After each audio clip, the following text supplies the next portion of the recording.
వ్యవసాయ మార్కెట్ యార్డులో నెలకొన్న సమస్యలపై అధ్యయనం చేసి సమస్యలు పరిష్కరిస్తామని వ్యవసాయ శాఖ మంత్రి కె అచ్చెన్నాయుడు అన్నారు. గురువారం గుంటూరులో పర్యటించిన ఆయన వ్యవసాయ మార్కెట్ యార్డులోని అధికారులు వ్యాపారస్తులతో సమీక్ష సమావేశం నిర్వహించారు. అనంతరం మీడియాతో మాట్లాడుతూ అంతర్జాతీయ స్థాయి కలిగిన మార్కెట్ యార్డును గత ప్రభుత్వం నిర్లక్ష్యం చేసిందని ఆరోపించారు. యార్డులోని సమస్యలను సాధ్యమైనంత తొందరగా పరిష్కరించి రైతులకు వ్యాపారస్తులకు లాభం చేకూర్చేలా చూస్తారని హామీ ఇచ్చారు. ఈ సమావేశంలో ఎమ్మెల్యేలు బుర్ల రామాంజనేయులు, గల్లా మాధవి, నసీర్ అహ్మద్, జీవి ఆంజనేయులతో పాటు పలువురు వ్యవసాయ శాఖ అధికారులు హాజరయ్యారు. అందరికీ నమస్కారం. రానున్నటువంటి 3 మాసాలు మిర్చి అరైవల్స్ వస్తున్నాయి. అరైవల్స్ వచ్చేటప్పుడే దృష్టి పెట్టడం కాకుండా ముందుగానే ఒకసారి రివ్యూ చేసి ఏవైనా సమస్యలు ఉంటే దాని మీద దృష్టి పెట్టి దానిని పరిష్కరించి రేపు 3 మాసాలు మిర్చి పండించినటువంటి రైతులకి ఎటువంటి సమస్య లేకుండా చేయాలనే ఉద్దేశంతోనే ఈవేళ ప్రత్యేకమైనటువంటి సమావేశం పెట్టాం. గుంటూరు మిర్చి యార్డ్ ఆసియా దేశంలోనే ఒక ప్రత్యేకతగాంచినటువంటిది, ప్రపంచంలోనే ఒక ప్రత్యేకతగాంచినటువంటి మిర్చి యార్డ్. సమస్యలు లేవని చెప్పడం లేదు, సమస్యలు అయితే ఉన్నాయి. అయితే గత 5 సంవత్సరాలు సంబంధం లేనటువంటి వ్యక్తులు చాలామంది యార్డ్లో దూరి ఉన్నటువంటి సిస్టమ్స్ అన్నింటినీ కొలాప్స్ చేసి ఏ విధంగా మిర్చి యార్డ్ని తయారు చేశారో నేను చెప్పవలసినటువంటి అవసరం లేదు.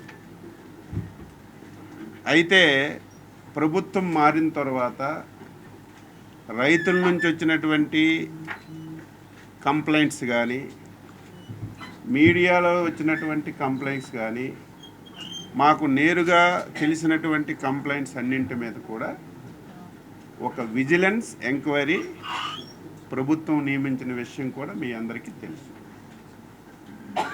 విజిలెన్స్ ఎంక్వైరీ పూర్తయింది. రిపోర్టు కూడా వీలైనంత తొందరగా ప్రభుత్వానికి ఇస్తున్నారు. ఆ రిపోర్టు చూసిన తర్వాత ఎవరెవరు అందులో ఇన్వాల్వ్ అయ్యారు, ఏ రకంగా అక్కడ వ్యవస్థలన్నీ కూడా నాశనం చేశారు, దాని మీద ప్రభుత్వం సరైనటువంటి చర్యలు తీసుకుంటుంది అని చెప్పి మీ ద్వారా రైతాంగం అందరికీ తెలియచేస్తున్నాను. ఇక రెండవ ఇష్యూ, ఈ 3 మాసాలు ప్రతిరోజు ఏదో ఒక సమస్య రావడం, వచ్చిన సమస్య మీద దృష్టి పెట్టడం కాకుండా సమస్యలు లేకుండానే మనం ఈ 3 మాసాలు మిర్చి పర్చేజ్ చేయాలని చెప్పి ఏ విధంగా చేస్తే బాగుంటుందని చెప్పి రివ్యూ చేశాం. చాలామంది చాలా సమస్యలు చెప్పారు.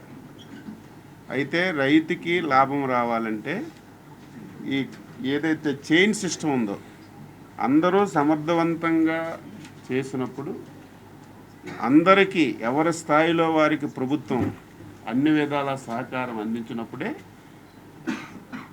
మనం అనుకున్నటువంటి రైతుకి మేలు జరుగుతుంది.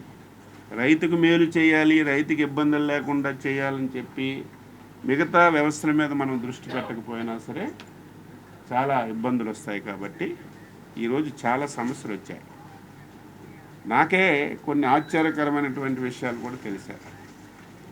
ఇవన్నీ మేము ఇంటర్నల్గా ఆఫీసర్స్తో డిస్కస్ చేసి ఈ సమస్యలు ఎంతవరకు మనం పరిష్కరించగలమో అవన్నీ కూడా పరిష్కారం చేయడానికి మేము దృష్టి పెడతాం.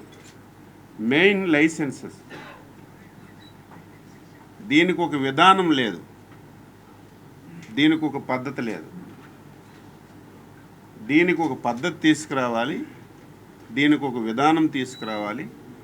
ఇంతవరకు ఎవరెవరైతే లైసెన్స్దారులు ఉన్నారో వాళ్ళందరినీ, ప్రతి ఒక్క వ్యక్తిని మళ్ళీ ఒకసారి పరిశీలన చేసి అందులో ఎన్ని సక్రమంగా జరుగుతున్నాయి, ఎంతమంది నిబంధనలు పాటిస్తున్నారు, ఎంతమంది లైసెన్సులు తీసుకొని పక్క వాళ్ళకి ఇతరులకి అమ్మి వ్యాపారం చేస్తున్నారు, వీలైనంత తొందరగా అది ఎంక్వైరీ చేసి దీని మీద ఒక నిర్ణయానికి తీసుకొస్తాం.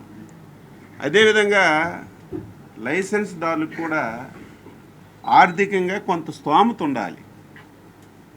ఆర్థికంగా స్తోమత లేకపోతే వాళ్ళకి లైసెన్స్ ఇచ్చినా సరే అది పక్కదారి పడుతుంది. ఈరోజు మనం ధాన్యం మిల్లులకి ఇస్తాం, ప్రభుత్వమే తీసుకొని మిల్లులకి ఇచ్చేటప్పుడు మిల్లులు దాన్ని మిల్లింగ్ చేసి మళ్ళీ సివిల్ సప్లైస్కి ఇస్తారు. ఆ మిల్లర్స్కి కూడా బ్యాంక్ గ్యారంటీ పెడుతున్నాం, ఎందుకంటే మన సరుకంతా వాళ్ళకే ఇస్తున్నాం కాబట్టి. ఒక పైసా పెట్టుబడి లేకుండా పండించిన ధాన్యం అంతా వాళ్ళకే ఇస్తున్నాం కాబట్టి వాళ్ళు ఏదైనా మిస్యూజ్ చేసేటప్పుడు మనం బ్యాంక్ గ్యారంటీ ఉంటే ప్రభుత్వానికి ఒక హక్కు ఉంటుంది కాబట్టి అక్కడ ఆ సిస్టమ్స్ పెట్టాం.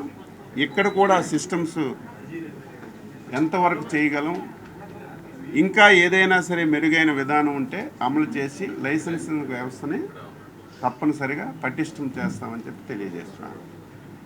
రెండవది ట్రాన్స్పోర్టేషన్ పెద్ద సమస్య. ఇక్కడ మోనోపోలియో జరుగుతుంది. కొంతమంది వ్యక్తులు ఇందులో దూరి ఈ వ్యవస్థను కూడా వాళ్ళ చేతుల్లోకి తీసుకొని నడిపారు. దానివల్ల కూడా సమస్యలు ఉన్నాయి. ట్రాన్స్పోర్ట్ వ్యవస్థ కూడా చాలా ఇబ్బంది ఉంది. ఇక్కడ నేను ప్రత్యేకంగా కమిషనర్ ట్రాన్స్పోర్ట్తో మాట్లాడతాం. ఒకసారో రెండుసార్లు వాళ్ళతో మీటింగ్ పెట్టి ట్రాన్స్పోర్ట్ వ్యవస్థ కూడా ఇక్కడ సరిచేయడానికి నేను పూర్తిగా దృష్టి పెడతాను. ఈనాం అనేది తప్పనిసరిగా చెయ్యాలి, అది అవసరం. అది ఒక మిర్చి పంటగా లేకపోతే ఎక్సా వైజెడ్ కాదు. అయితే అది చేయడానికి చాలా సమస్యలు ఉన్నాయి. సమస్యలు లేవని చెప్పడం లేదు. ఒక్కొక్క వ్యక్తి వస్తే ఈనాం చేయడం పెద్ద కష్టం కాదు. అదే ఒక్కసారి 100 మంది 1000 మంది వస్తే ఈనాం చేయడం చాలా ఇబ్బందులు.